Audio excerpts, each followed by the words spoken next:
सन 1857 की जंग आज़ादी के नाम से ख्वाको खून में आलूदा अनगिनत मुरक्कों के बाग खुलने लगते हैं। आसमान से खून की बारिश हो रही है। दिल्ली मुहासरे में है। बनारस में इंतकाम की आग भड़क उठी है। कानपुर और लखनऊ में कत्लेआम जारी है। हज़ारों जांबाज आज़ादी का परचम लहराते हुए उठते हैं और ढेर हो जाते हैं। शहर शोलाजार बने हुए हैं। कानपुर, दिल्ली, लखनऊ, बरेली, झांसी, बांदा और फर्रुखाबाद उजड़ते जा रहे हैं। आखिरी मार्का झांसी का था और झांसी की दलेर रानी मर्दानावार अंग्रेज फौजों के खिलाफ लड़ी। कहते हैं बहादुर वो है जिसकी अजमत का एतराफ़ दुश्मन भी करे। जब रानी ऑफ झांसी का नाम आता है तो अंग्रेज जर्नैलों से लेकर अंग्रेज मुअर्रिखों तक सभी के सर एहतराम से झुक जाते हैं। सन 1857 की जंग आज़ादी की ये हीरोइन अपनी दानाई, दलेरी, इंतज़ामी सलाहियत और जंगजूयाना सिफात की बदौलत तारीख में हमेशा जिंदा रहेगी। रानी झांसी का नाम बचपन में मन्नूबाई था, जो बाद में लक्ष्मीबाई के नाम से मारूफ हुई। ये झांसी के राजा गंगाधर राव की दूसरी बीवी थी। गंगाधर राव ने सन 1853 में वफात पाई। औलाद थी नहीं, इसलिए उसने अपने खानदान के एक लड़के आनंद राव को बेटा बना लिया। ये उस जमाने की बात है जब एक एक करके बरसगीर की तमाम देसी रियासतों को अंग्रेज सल्तनत में शामिल किया जा रहा था। झांसी की रियासत भी बहक सरकार जब्त कर ली गई। झांसी की रानी लक्ष्मीबाई को 5000 रुपये माहवार पेंशन मुकर्रर हो गई। अलबत्ता शौहर की जाती जायदाद इसके कब्जे में रही। कंपनी सरकार की इस गद्दारी और चीरादस्ती पर रानी झांसी की आंखों में खून उतर आया, लेकिन उसने निहायत दानाई से काम लेकर इस शोले को दबाए रखा ताकि कबल अज़ वक्त भड़क कर रहे सहे असासे को भी राख न कर दे।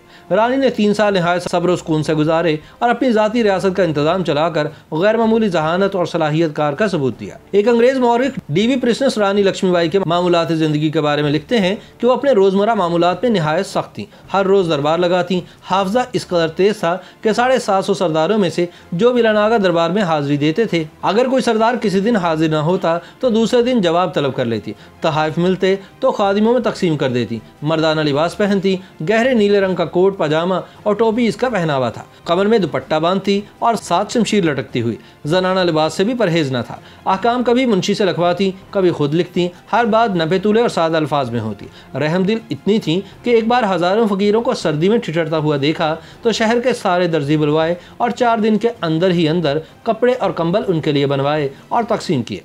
मैदान जंग में जख्मियों की मरहम पट्टी की निगरानी भी खुद करते। झांसी की रियासत अंग्रेजों के हाथों जब्त होने के 3 साल बाद जब इनकलाबियों ने झांसी में अंग्रेजों के खिलाफ मोर्चा कायम किया तो अंग्रेज जनरल सरफरोज ये मोर्चा तोड़ने के लिए झांसी की जानिब रवाना हुआ।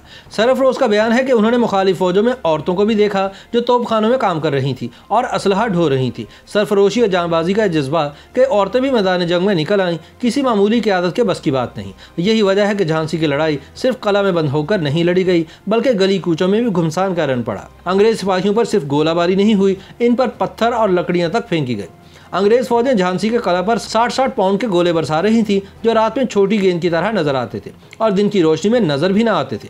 मुजाहिदों के तोपखाने गुलाम गौस खान के हाथों सारी अंग्रेजी फौज पर भारी थे। कितनी ही बार नशेब व फराज आए, कभी एक का पल्ला भारी, कभी दूसरे का। अंग्रेज फौजें जदीद तरीन असलहे और हिकमत अमली से लेस थीं, लेकिन झांसी की लड़ाई ने साबित कर दिया कि हुर्रियत का जज्बा दुनिया का सबसे कारगर असलहा है। झांसी का ये मार्का 9 दिन तक जारी रहा और फिर वो दिन भी आन पहुंचा जब झांसी की रानी ने गोरों के खिलाफ लड़ते लड़ते अपनी जान दे दी। अंग्रेजों की तरफ से कैप्टन रोड्रिक बग्स ऐसे पहले शख्स थे जिन्होंने झांसी की रानी लक्ष्मीबाई को अपनी आंखों से जंग के मैदान में लड़ते हुए देखा।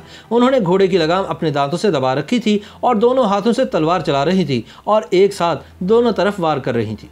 इस जंग में हिस्सा लेने वाले जॉन हेनरी सिल्वेस्टर ने अपनी किताब recollections of the campaign in Malwa and central India में लिखा है कि अचानक रानी जोर से चिल्लाई, मेरे पीछे आओ, और 15-20 घुड़सवारों की एक नफरी इनके पीछे चल पड़ी। वो जंग के मैदान से इतनी तेजी से निकली कि अंग्रेज फौजियों को इसे समझने में कुछ सेकंड्स की देर हो गए। अचानक रोड्रिक ने अपने साथियों से चिल्लाकर कहा, that's the Rani of Jhansi, catch her. Rani और इनके साथी अभी 1 मील ही पहुंचे थे कि कैप्टन बर्ग्स के फौजी इनके सर पर आ पहुंचे। ये जगह कोटा की सराय थी। लड़ाई नए सिरे से शुरू हुई। रानी के एक फौजी के मुकाबले में औसतन 2 बरतानवी फौजी लड़ रहे थे। अचानक रानी को अपने बाएं सीने की जानिब दर्द महसूस हुआ, जैसे कि किसी सांप ने काट लिया हो। एक अंग्रेज सिपाही जिसे वो देख न सकी थी, उसने इनके सीने में संगीनें उतार दी थी। वो मुड़ी और हमलावर पर अपनी तलवार से टूट पड़ी। रानी की चोट बहुत गहरी नहीं थी, लेकिन खून तेजी से निकल रहा था। अचानक घोड़े पर दौड़ते हुए इनके सामने पानी का चश्मा आ गया। रानी ने सोचा कि अगर वो छलांग लगाकर आबशार के पार हो जाएं तो कोई इन्हें नहीं पकड़ सकेगा। इन्होंने घोड़े को एड़ लगाई, लेकिन घोड़ा छलांग लगाने की बजाय इतनी तेजी से रुका कि वो इसकी गर्दन तक सिरक कर पहुंच गई। इन्होंने दोबारा महमीज लगाई, लेकिन घोड़े ने 1 इंच भी आगे बढ़ने से इनकार कर दिया। उस वक्त झांसी की रानी ने अपनी कमर में दर्द महसूस किया कि किसी ने बाईं जानिब से तेज वार किया था। फिर इनको राइफल की गोली लगी और तलवार हाथ से छूटकर जमीन पर गिर पड़ी। इन्होंने इसी हाथ से कमर से निकलने वाले खून को रोकने की कोशिश की। इसी हाल में रानी ने अपनी पूरी कुव्वत से एक अंग्रेज फौजी पर तलवार चलाई, जो सिर्फ इसके कंधे को ही जख्मी कर पाई। रानी घोड़े से नीचे गिर पड़ी। इसके बाद इनके फौजियों में से एक ने अपने घोड़े से उतरकर इन्हें गोद में लिया और इन्हें करीबी मंदिर में ले गया। रानी उस वक्त तक जिंदा थी। मंदिर के पुजारी ने इन खुशखोंटों को एक बोतल में रखे दरिया गंगा के पानी से तर किया। झांसी की रानी की हालत बहुत खराब थी। आहिस्ता आहिस्ता वो अपने हवास खो रही थी। दूसरी जानिब मंदिर के अहाते के बाहर फायरिंग मुसलसल जारी थी। आखिरी सिपाही को मारने के बाद बरतानवी फौजी ने समझा कि इन्होंने अपना काम मुकम्मल कर लिया है। इसके बाद रोड्रिक ने बुलंद आवाज़ से कहा, वो मंदिर के अंदर गए हैं, उन पर हमला करो। रानी ऑफ झांसी अभी जिंदा है। दूसरी तरफ पुजारियों ने रानी के लिए आखिरी लम्हात की दुआएं शुरू कर दी। रानी की एक आंख अंग्रेज फौजी की कटार से जख्म से बंद थी। उन्होंने वो मुश्किल अपनी दूसरी आंख खोली। इनकी आंखों में धुंधलापन था और मुंह से वक्फे वक्फे से लफ्ज़ निकल रहे थे। दामोदर, मैं इसे तुम्हारी निगरानी में छोड़ती हूँ। इसे छावनी ले जाओ, दौड़ो उसे ले जाओ। बमुश्किल उन्होंने अपनी गर्दन से मोतियों का हार निकालने की कोशिश की, लेकिन वो बेहोश हो गई। मंदिर के पुजारी ने इनकी गर्दन से मोतियों का हार निकाला और मुहाफिज के हाथ में देकर कहा, इसे दामोदर के लिए रखें। रानी की सांसें तेजी से चलने लगी। जख्म से निकलने वाला खून फेफड़ों में जमा होने लगा।